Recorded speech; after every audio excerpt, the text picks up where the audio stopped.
بسم الله الرحمن الرحيم الحمد لله رب العالمين وصلى الله وسلم وبارك على رسوله وعلى آله وأصحابه ومن سار على هديه واهتدى بسنته إلى يوم الدين.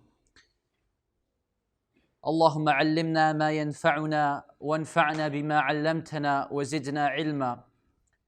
سبحانك لا علم لنا إلا ما علمتنا إنك أنت العليم الحكيم. اللهم لا سهل إلا ما جعلته سهلا وأنت يا ربنا وأنت يا ربنا تجعل الحزن إذا شئت سهلا ولا حول ولا قوة إلا بالله العلي العظيم. اللهم صل على نبينا محمد في الأولين وصل وسلم وبارك على نبينا محمد في الآخرين وصلي وسلم وبارك على محمد في الملأ الأعلى إلى يوم الدين. After praising Allah subhanahu wa ta'ala, and He's the only one worthy of praise, and sending peace, benedictions upon our Imam, our exemplar Muhammad sallallahu alayhi wasallam, his family and companions, and all those who follow them in goodness until the last day. First and foremost, welcome to the program, inshallah. It's a very, very important topic. The manners and the etiquettes of a student of knowledge. And though I'm aware, of course, that the course is open to all people from within Salam and outside Al-Salam Institute as well, albeit this is included as part of the ISP, the Islamic Scholarship Program, the Alumia Program. And I suspect the majority of you will be from the ISP, inshallah. In fact, I think most of you are. This is a particularly, if I just add some context before we get into the program itself, it's really, really important that we cover these issues. And in fact, speaking to some other faculty members as well over the last few days, and in fact, some of the students during this term and in previous years, the recommendation has been made, the request has been made, in fact, that we don't actually just have a mannerisms and etiquettes of a student of knowledge session, let's say once in the year right now, but rather people have been requesting that we should have one at the beginning, maybe, and the end of each term, each academic term. And that's just to kind of condition our minds, our hearts, to make sure we're operating from the right place as we engage in this act of ibadah. And let us remember, this is an act of ibadah. It is distinct in some ways, it is definitely distinct in some ways from the conventional type of studies that you and I will all be accustomed to. So it is worth us doing this, and inshallah we pray that Allah places barakah in these hours that we have together, and that from these hours we have together emerges a new studying experience for all of us. So this is the hope and the aim today, inshallah. Virtues of knowledge. Who can give me some virtues of knowledge? Okay, so Allah mentions you in gatherings of angels. Yes, that you are mentioned because you're remembering Allah, therefore Allah will remember you. And you're remembering Allah not just on your own, but in the company of other people. So, وَذَكَرَهُمُ اللَّهُ فِي مَنْ عِنْدَهُ. Allah will remember you or those people with amongst His company of angels that are near Him. Anything else? Someone else? Yes, brother? Microphone, please. You know Allah more? Yes, absolutely. From the sister side, before goes over to. Reminder of main purpose and save you from ignorance. Saves you from ignorance. Good. You said something else before that, though. Reminder of your main purpose. Reminds you of your purpose of existence. Yes. Yes. Kubli. Inheritance of the prophets. The Prophet ﷺ said that من سلك طريقا يلتمس فيه علما سهل الله له به طريقا إلى الجنة. That وإن الأنبياء لم يورثوا دينارا ولا درهما وإنما ورثوا العلم فمن أخذه أخذ بحظ وافر. That indeed the prophets and the messengers, they leave behind neither dinar nor dirhams, pounds and sterlings and all the currencies that we may value. Rather, they only leave behind knowledge. So whoever gets hold and seizes knowledge, then they've sought and they've gained and achieved a huge fortune. Some of the benefits and blessings of knowledge. Also, I want to say something. And I had mentioned that during the course of the day, there'll be around 20 minutes altogether of usul that will creep into the lesson. I guess not. Yeah, that will actually may be useful to you in the exam, or maybe not be, but it'll be useful in your exam of life anyway. One of the points we know from the Quran, Allah subhanahu wa ta'ala says that if we need to know something about the deen, who do we have to ask? The people of knowledge. Allah says in the Quran, فَاسْأَلُوا أَهْلَ الذِّكْرِ إِن كُنْتُمْ لَا تَعْلَمُونَ. Ask the people of knowledge, ask the people of remembrance if you do not know. Good. I'm going to throw you into the deep end suddenly now. What sort of dalala is this? That was like in a previous life 2 weeks ago. And yes. Ibaratun nas means it's the actual, immediate meaning that comes out from the verse itself. Now, what's the immediate meaning of the verse? You have to ask the people of knowledge if you don't know. What's the dalalatun nas? Someone said. Who said dalalatun nas? Yes? Okay, what's the dalalatun nas? Okay, what is the dalalatun nas? For the class. Sorry? So it's the right meaning, and it's just in this case. The right meaning. Derived meaning. We did give it another name, but yeah, fine. We'll allow that to go. Yeah. Not the alluded. So no, the dalalatun nas, okay, or the isharatun nas. There are four actually, didn't we say? We said there's ibaratun nas, dalalatun nas, isharatun nas, and iqtida'un nas. Yeah. I'm only asking here today, well, whichever, we've given the ibaratun nas. So you've got 3 more lives, and I'm looking for one specifically. If you can answer it, that would be great.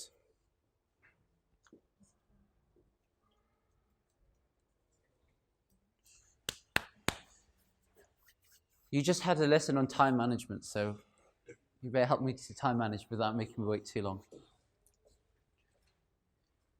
Okay, let me tell you the answer. The isharatun nas from this verse, the verse that says, ask the people of knowledge if you do not know. So the verse itself, in its context, is telling you that you need to ask if you don't know. Simple.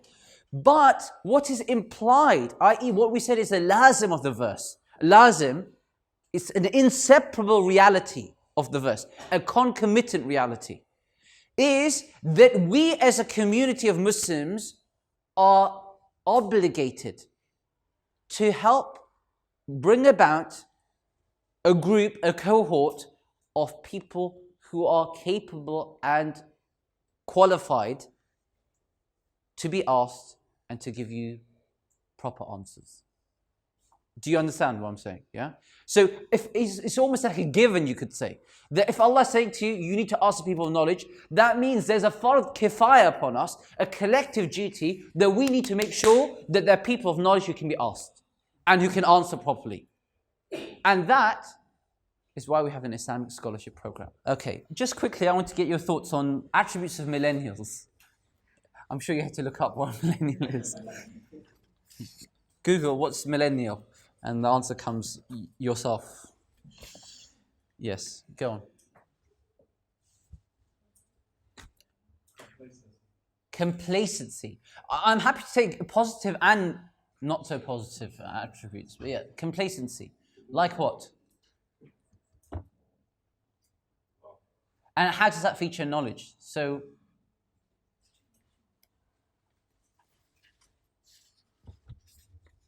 go on.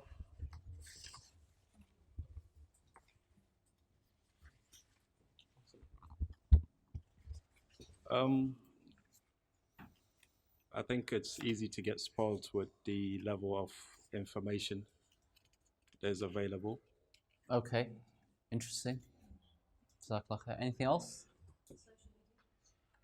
Social media. What about it? slightly others.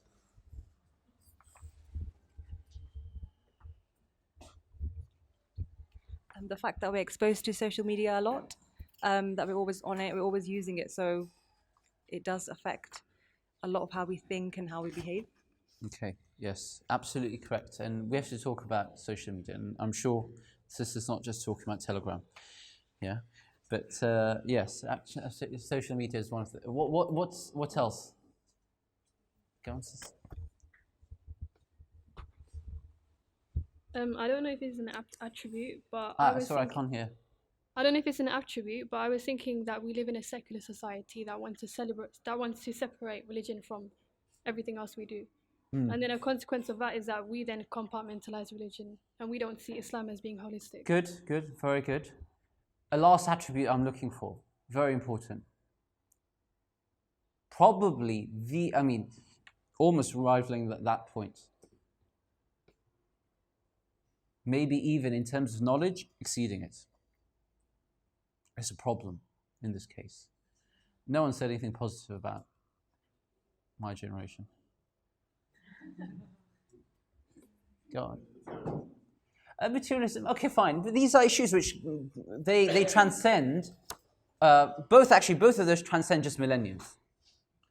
The attribute which is perhaps most poignant here is to do with, Allahu Alam, there's no absolute right and wrong answer on these sorts of things. I don't know the unseen about what's the attribute specifically to the millennial, so to speak.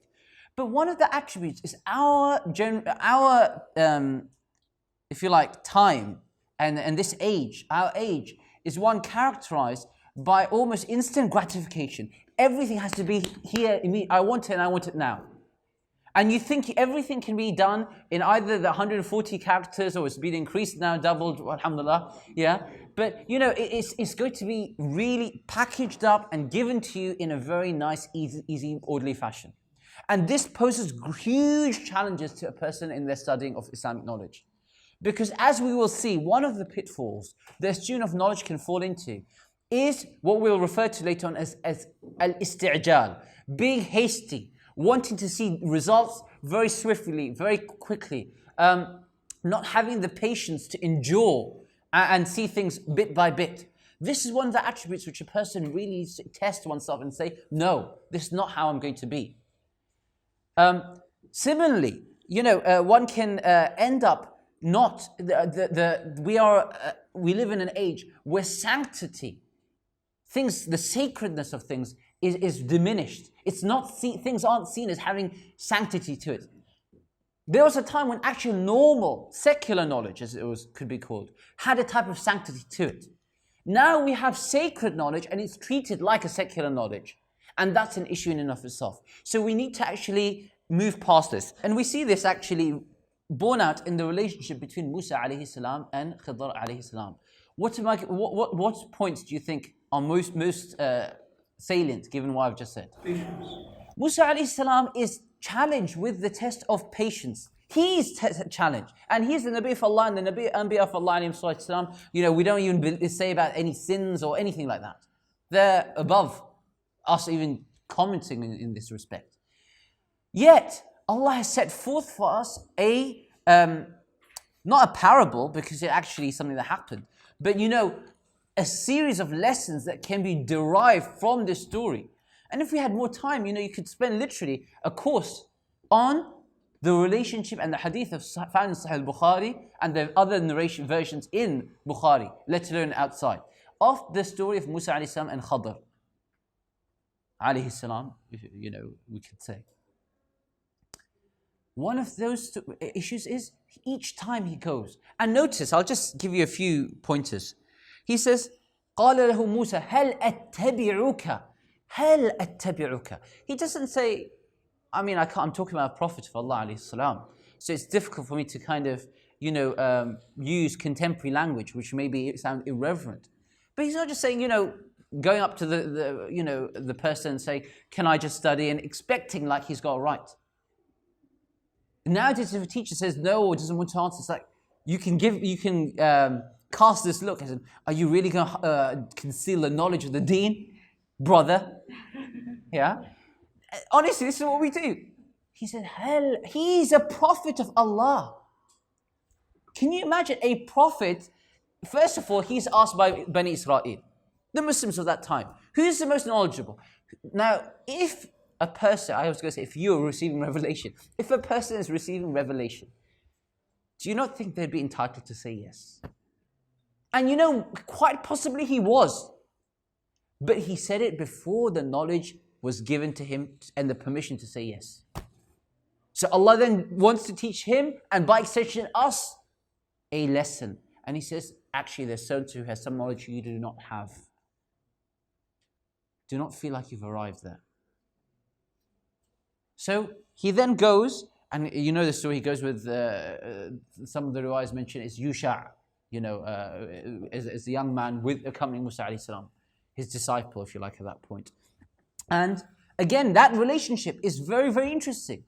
You know, Yusha will do what his senior is telling him. Nowadays, you know, who are you to tell me anything? Is our attitude.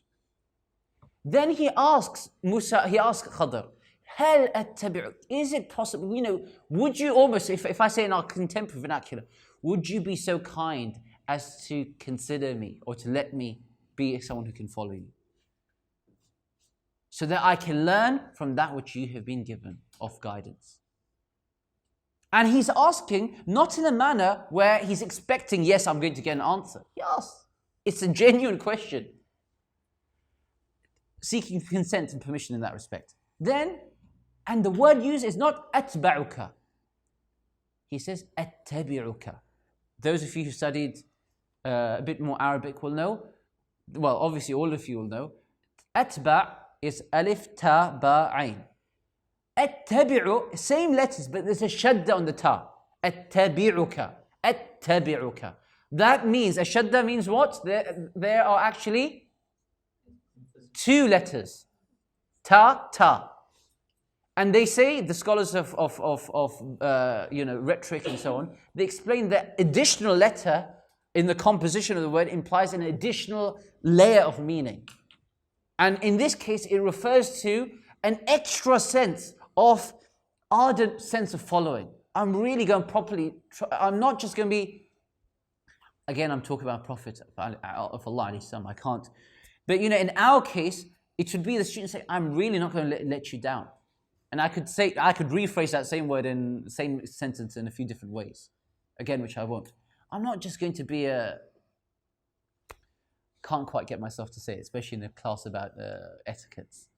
But just, I found another word. I'm not going to be a waste man. Yeah? Yeah? I'm going to be studying this properly. I'm going to be putting my head, heart, and soul into this. And you know what? There's something which you really need to, I want you to pay attention to. And the real lesson, as I say, are about to come, the real course. But the reality of the matter is,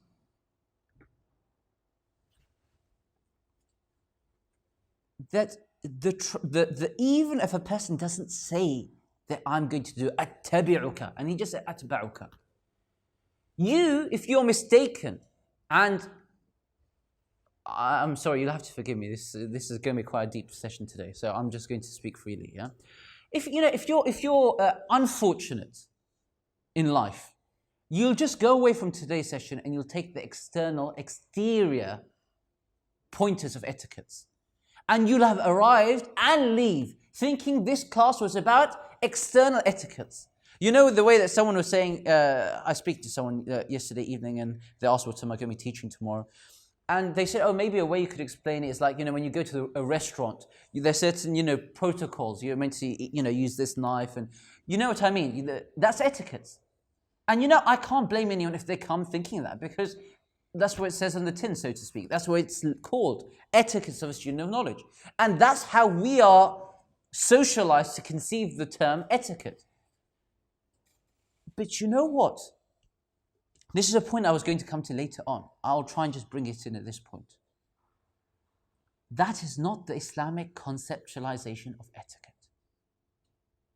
Why not? Why not? Because And I know many of us will have come today thinking that's what it's about. Proprieties. Islam, you know, you are in a musibah, you're in big trouble. I'm in big trouble. We're in big trouble, yeah? If we think that Islam is such a superficial affair, that it's just, looking at, how you kind of are tinkering around the edges. What Islam seeks is a transformation of your essence, your reality of what you are, who you are. Not your external outcomes alone. Yes, that's a natural projection of your inner reality. So reality, the actual adab and akhlaq is a mindset, a heart condition, an emotional framework, out of which your external reality is born out. So my point, what's the connection to this? I said, هل أتبعك? If I had a student which says أتبعك, and I have another student that says أتبعك, the أتبعك thinks, I learned this really smart point from Ustad, and he starts saying أتبعك, but he really doesn't. He's still going to be the waistband guy. Telling you, he's fine. He sounds smart for a second, but the rest of his reality will belie that. The other one, who maybe even doesn't know أتبعك and says أتبعك, but he's what we call lisanul hal. Lisanul maqal comes from qala, to say. So his verbal speech, his verbatim, may not be correct. But his whole state, his hal, lisanul hal, is one which it speaks at volumes. Are you understanding what I'm saying?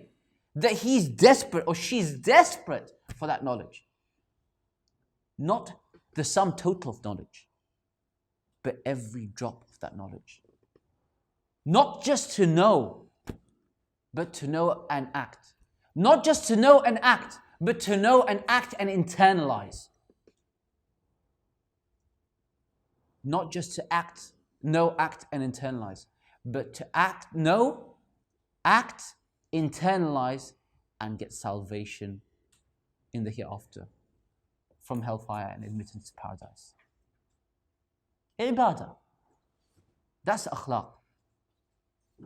And if I can just seal off that point by saying how wrong we'd be to think that akhlaq is a matter of superficiality. I struggle to not say it while laughing and think how we could be so naive or misguided even. Because, think about it, if akhlaq was what you and I often think it is, a matter of external demeanor, decorum, it's almost like another layer of dress, a dress code. And it's just, a tinkering around those edges. While internally remaining as you were and how you were when you entered the room, then you and I are implying that Islam propagates nothing less than actual hypocrisy and nifaq. Your inner condition is one, and your outer condition is different, and that's all Islam seeks. Do you understand the point? Brothers? Yes. Your lisan al-hal is not telling me you understand the point fully. Okay. So, I wanted to say a few points as well before I give you the full. I'm worried we won't actually complete the whole course, but inshallah there'll be barakah and whatever we can do. Some of the sayings of the... so that's about Musa alayhi salam. Then, one more point about Musa alayhi salam before we move on. Notice that Musa alayhi salam is on that journey. And you cannot begin to understand how arduous that journey is. I don't mean physically, I mean psychologically and emotionally. You can't imagine being a Nabi of Allah, receiving revelation, and then having to see someone do what you would have considered as being wrong, and staying completely silent, just observing it. It's a huge, I cannot begin to understand the challenge in that. But in that circumstance, in that scenario, in that situation, Allah subhanahu wa ta'ala had made Khidr alayhi salam, or Khidr, the three pronunciations of the name. He had made Khidr the teacher. Now, and this is an important point, sisters, brothers, and I mean important, underlined 2 times over. your relationship with your teacher, your relationship with the Shaykh. And we'll come on to this again later, inshallah. There's a whole section on that. But I want you to understand the importance of, for your benefit, not for his benefit or her benefit. Your benefit lies in trusting your teacher. I'm not saying for them to go beyond any acceptable boundaries. There are boundaries set in Islam for all relationships. But having confidence and trust in that relationship. Musa alayhi salam said each time it's a challenge for him to kind of hold back. But this, but that, he wants to understand here. And I said, this is another form for us in our situation of isti'jal, of a hastiness. No, don't do it that way. You have to trust your what I'm saying, I myself feel at a loss, how to get across this point to yourselves. Because it is so big and you cannot take it on just from these words. My words are a reduction of the reality because it's just a description. I need you to live it for you to succeed. The point I'm trying to say to you is this. You have to trust them to know actually what is good for you. What you need to study, when you need to study it, and how you need to study it. There will be certain issues, the equivalent of tinkering around the edges, as we said earlier on, where you will know better. Or you will which is basically your own study technique when you go home, how you're going to revise for an exam, etc., etc. No one's going to say, no, I know, trust me. I have this, infrared vision. I can tell that, you're a visual learner and you're a kinesthetic and you're an auditory learner. I mean, some experienced teachers none will have infrared vision, but they may be able to tell you that even. Saying actually, you try a different technique. But actually, I'm saying in terms of many things, when you're learning Arabic, many students find it very difficult. They're like, and they're convinced there's a problem. We talked about millennials. This is where we merge the two together. We're not just dealing with millennials, are we, when we're dealing with ourselves? We're dealing with people, mashallah, I'm sure in the room. I don't have the list with me. I only have Usul al-Fiqh class anyway this year. All who are smart or average smart. All who are smart. Many who will be earning in jobs. Maybe well-paid jobs even. Basically, true or not, I would like to think, if there's something which is not, rocket science, I should be able to understand it. I should be able to get it. And if I'm not getting it, the problem must be with someone or something other than myself. Maybe it's with the teacher, maybe it's the style, but it's not with me. Or maybe, and that's a problem. The second problem is you thinking there's a problem that you don't understand. Maybe that's what you're meant to do in the beginning of your studies.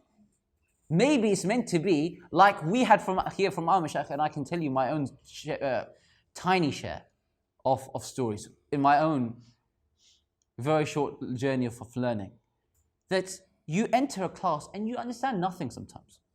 And I tell you what, those moments end up becoming the sweetest moments in your life. When you understood nothing. Not only spiritually, because it reminds you that you are nothing, that I'm nothing, and that I know nothing, but actually, even in terms of your growth, but also when you look back and it's so satisfying that you are practically picked up a new language. Yes, it was being taught in English, or if you understand Arabic, it was being taught in Arabic. But, and that wasn't the language which was new, if you know Arabic, for example. But there's a new language to each ilm, to each discipline, to each science. And so, initially you're sitting there and you're studying high level. I know I saw this, I get to see this continuously in my own classes.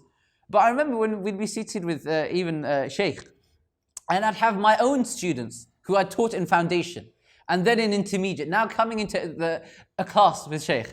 And I'm seeing them literally like learning to swim afresh, yeah? But it's that struggle, which is such a blessed struggle. And they begin to learn the language. Don't expect that you have to be able to understand it in the term. And the real challenge is to persevere. I mean, I really can't afford, unfortunately, to belabor any points anymore. I know I'm belaboring points, but I hope it's kind of making sense and there's some value for yourselves. You know, it's very awkward for me to say what I'm about to say because it's about myself, and we're taught we shouldn't talk about ourselves. This is from the etiquettes. It's an etiquette, again, that's lost upon us as millennials. I'm not sure if actually I'm a millennial. I don't think I am, but coming to think about it. But talking about oneself, one shouldn't do that. That's a side point. In fact, they say in this, it's tricky sometimes in some settings, but they say even don't say I. You know, you've got a big problem when you talk about millennials that, you know, iPhone, the I this, the I that, Facebook, MySpace. It's so focused on your ego, yourself. Musiba, again, a huge musiba. I mean, I'm not saying these specific, one gadget, but I'm saying this. They chose the gadget name out of a professional, considered analysis and recognition of the state of our times. And this is how you sell it. A politician that wants to sell a message, they say any election, they'll say they count the number of times they say you to you. And khalas, they've won your vote, more likely, is what the thinking is. Cynical may sound. So, they say it's better to say we, even not the royal we, yeah? But don't make it self-centered. Anyway, I shall try and avoid saying I as well by just telling you about a brother who had to study Arabic. And this is when, he was young, obviously, yeah, and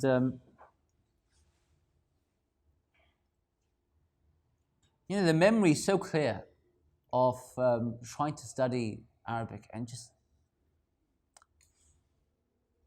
not being able to make head or tail of anything at all.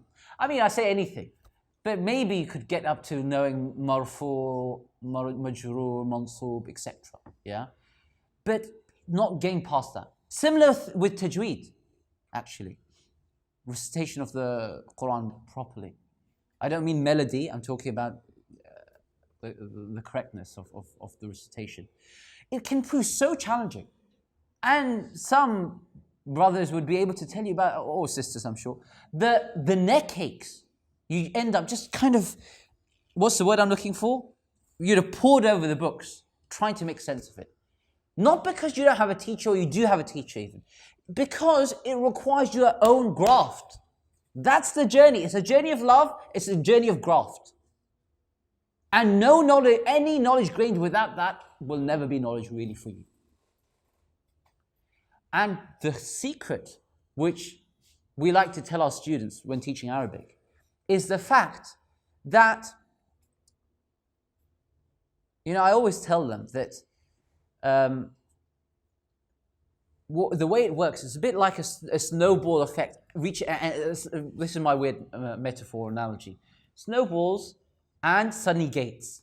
You get some momentum, and suddenly it's making sense, and then suddenly you reach this huge gate. I'm talking about like those a huge gate, and it's like you try and push at it, and it's not budging one bit, not even showing you any give. And you think, khalas, this is it. I will, I laugh now because I can, but I really can't because I'll have similar things in other issues I'll still struggle with. Nothing's coming to mind right now, but I know if I go into something new, it's human nature. It's the nature of learning. And you're literally thinking, if I cannot understand this point, I cannot move on. It's impossible. If you do not understand, for example, I'll give you a silly example. I remember it. I know I find it slightly awkward saying this, but idafa, just didn't make sense to me. I may have kind of blamed the teacher in my mind at the time, shamefully. Mabni, what on earth is mabni? But if you cannot understand idafa, you cannot move on in life.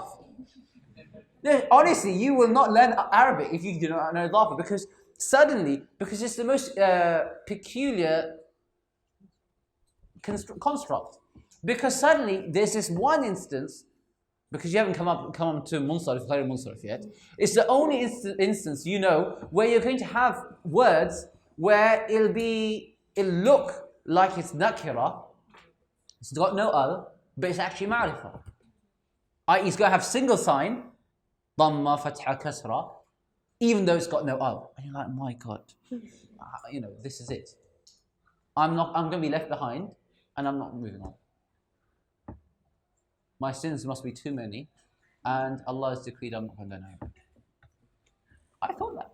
And I know many students thought that. My point is, so I'm dramatizing this too much here, but the point I'm trying to make is then suddenly the door opens, and you start snowballing again. Then another gate comes. And literally, you're convinced, you're thinking, no, the first time it stayed shut for a few days, a few weeks. This time it's just not budget. Then it opens. And it just opens with khalas. You wake up and it's just like made sense. Like there was no problem before. It keeps happening. And that pattern will never end until the end of your journey, which should never end until you die. But you need to understand that. And you need to trust the teacher. Because the teacher knows what will work for you. You need to persist. You need to put effort in, the time in. And that's it. I don't know how to say that in any other way in English or in any other language. So I just wanted to know, that's about Musa alayhi salam's story. How are we doing for time, Muhsin? Wow.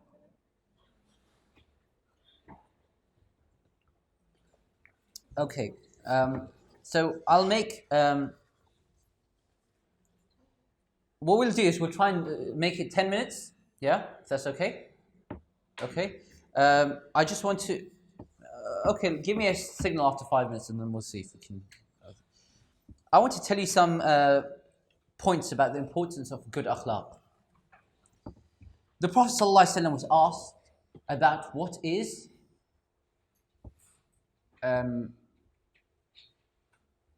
anja, what will lead, what are the greatest things that give salvation in the hereafter from the hellfire?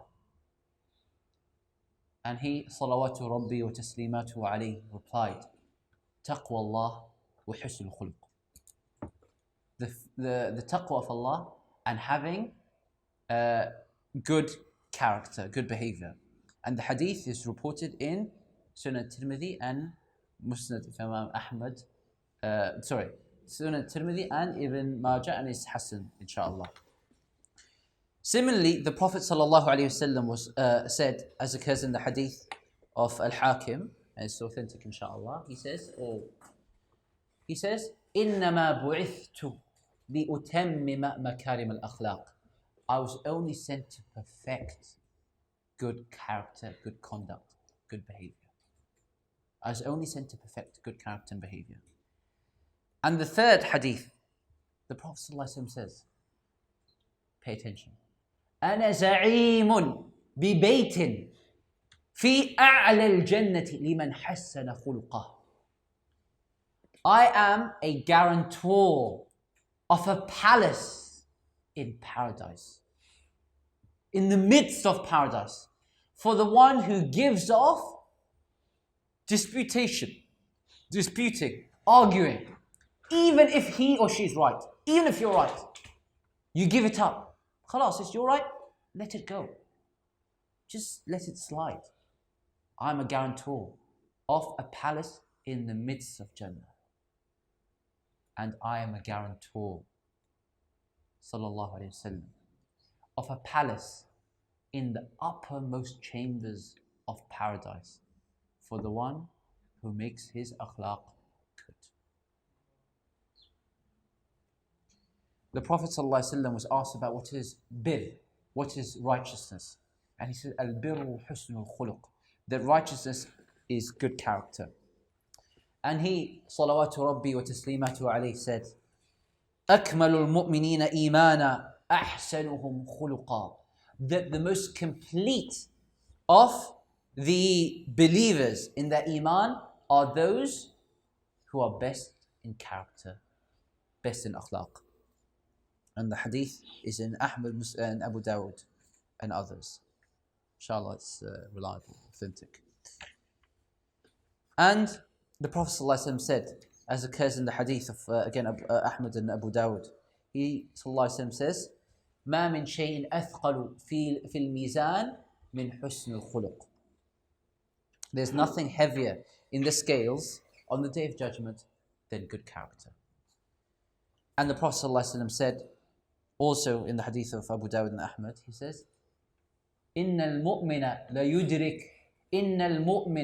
ليدرك بحسن خلقه درجة الصائم القائم. Indeed, the believer attains through his good character the status of Al-Salam al-Qa'im, the one who's fasting and the one who is praying. Salah.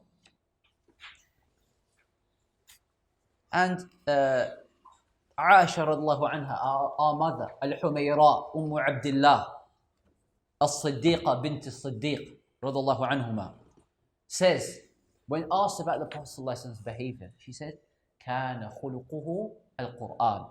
His behavior, his modus operandi was all like the Quran, i.e. his behavior was like a walking Quran, sallallahu alayhi wa sallam.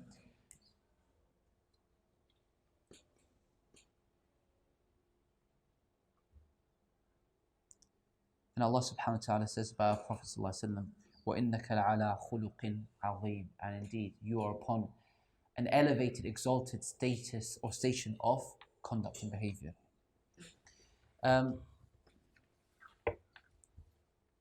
Regarding the statements of some of the people, the early Muslims, regarding, and the, if you like, the tabi'een, atba' tabi'een, regarding the importance of akhlaq for the talib al-ilm, the student of knowledge. Amr ibn al-Harith, rahimahullah, says, ما رأيت علما أشرف ولا أهلا أسخف من أصحاب الحديث. I never saw a knowledge more noble and ennobling than the knowledge of hadith, knowledge of Islam. And nor have I seen any people more noble and more generous and good charactered than the people, the students of knowledge and the students of hadith. Hammad ibn Salama, rahimahullah wa radiya anhu, he says, لا ترى صناعة أشرف ولا قوما أسخف من الحديث وأهله. You will not find any people or any trade, any discipline better than hadith and its people. Similar statement from Abu Asim and Nabil, those of you know, one of the top narrators or teachers of Imam Bukhari rahimahullah. Imam Malik ibn Anas rahimahullah, Imam Dar al-Hijra, Imam of the place of Hijrah, Abu Abdullah, Malik ibn Anas al-Asbahi rahimahullah. He narrates from his teacher, who is Muhammad ibn Shihab al-Zuhri, who died in the year 124 Hijriya. Imam Malik rahimahullah died 179 Hijriya. Imam Ibn Shihab says, إِنَّ هَذَا الْعِلْمِ أَدَبُ اللَّهِ. Indeed, this knowledge, the knowledge of Islam, is the adab for Allah. The adab, the etiquette that Allah has given or taught for the people. أَدَّبَ بِهِ نَبِيَّهِ. He educated and elevated and gave adab to the Prophet ﷺ through it. وَأَدَّبَ النَّبِيُّ صَلَّى اللَّهُ عَلَيْهِ وسلم أُمَّتَهُ. And the Prophet ﷺ gave adab to his people, his ummah, through this. أَمَانَةُ اللَّهِ إِلَى رَسُولِهِ. It was an amana of Allah to his Messenger ﷺ, so that it may be conveyed to them as it was conveyed to him. And then he goes on to say, so whoever takes anything of the knowledge, then let him make this knowledge as a hujjah, an evidence for him, not against him, between himself and his Lord Jalla wa Ala. And one of the most,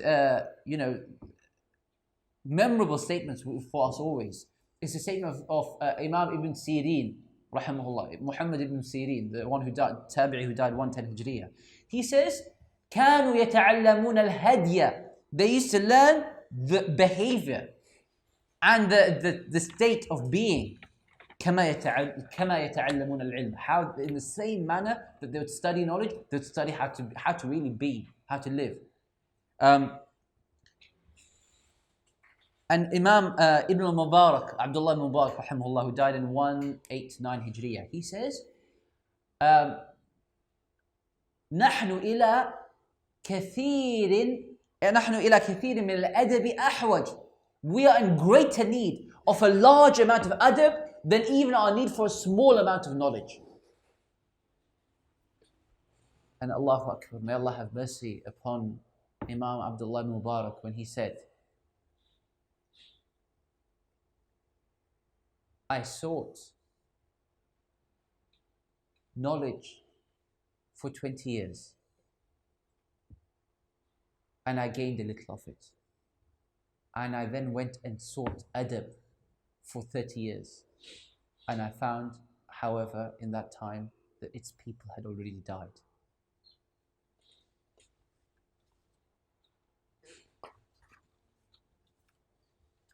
I wanted to actually end, brothers and sisters, by pointing out something. I notice some of you are not actually writing. So I'm going to actually try and test you on a particular point, which is, what was the third hadith I mentioned in terms of the virtues of knowledge or of good character?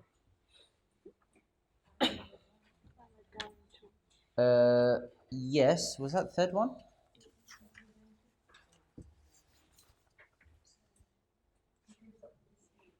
Okay, yes. The hadith which I wanted to ask you about was about where the Prophet ﷺ said, إِنَّ الْمُؤْمِنَ لَيُدْرِكُ بِحُسْنِ خُلُقِهِ دَرَجَةَ الصَّائِمِ الْقَائِمِ. Indeed, the believer attains through his good character the status of the one who's fasting and praying. Yeah? And the other hadith, مَا مِنْ شَيْءٍ أَثْقَلُ فِي الْمِيزَانِ مِنْ حُسْنِ الْخُلُقِ. And nothing is heavy in the scales of good character. How do you understand these two hadith before we wrap up for salah? Do you understand why I'm asking you this question? No?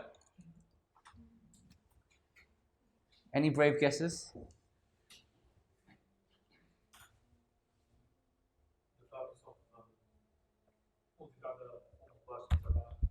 I can't hear you now. I should be able to hear you. Go on. Yes, the purpose of?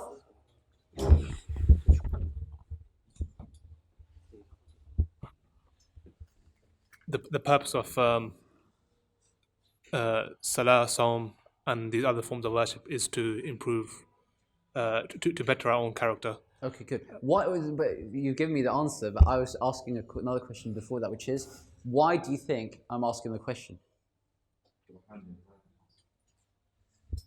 I'm asking the question because many of us would perhaps mistakenly think that, have you heard that? I mean, I have to summarize this actually, précis this, because we need to go for a break now. But the question I'm really trying to ask is, you will have family members, no doubt, definitely have acquaintances, friends, colleagues, who will say, in a variety of different circumstances, you'll say, this could be at work, this could be, family members, you could be someone who's alive or dead, it could be even about marriage, for example. Someone can say, so-and-so, they don't pray or fast, but they've got really good character. Yeah? Have you heard this sort of thing? Yeah? He has such good character, but you could say, but he doesn't have iman, or so on and so forth. These are problematic statements. Because, and this is something again you should know, the adab and akhlaq has 3 or 5 components. I'm not even talking about in our context of study. I'm talking about from an Islamic context, period. 3 or 5 components, depending on how you want to categorize it, or how the scholars categorize it, 2 different ways. Both of them are completely complementary. My passion for usul being as it is, it's like tariqah of mutakallimin versus ahnaf in terms of 5 and 7 categories of ahkam. So 3 or 5 categories. The 3 is, what's the first component of good akhlaq? What's really important akhlaq? Outward, being kind, smiling. Good character with Allah. How about good character with Allah? That's the first.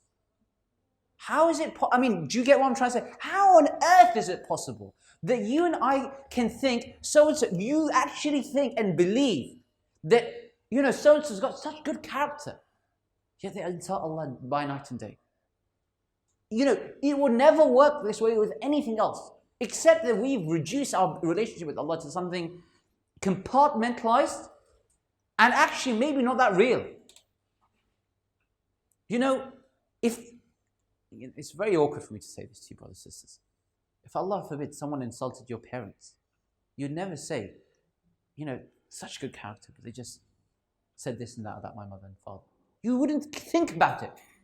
Yet this is happening night and day with us, and we think, khalas, that's between them and him. I'm not saying, khalas, you need to go on the other end of the spectrum. But I'm saying it needs to feature in your thoughts prominently. And of course, you can't arrive at an absolute judgment. But the way in anything you form an opinion, a position, it needs to have some impact. So adab with Allah, that includes iman, that includes salah, that includes your heart's condition internally.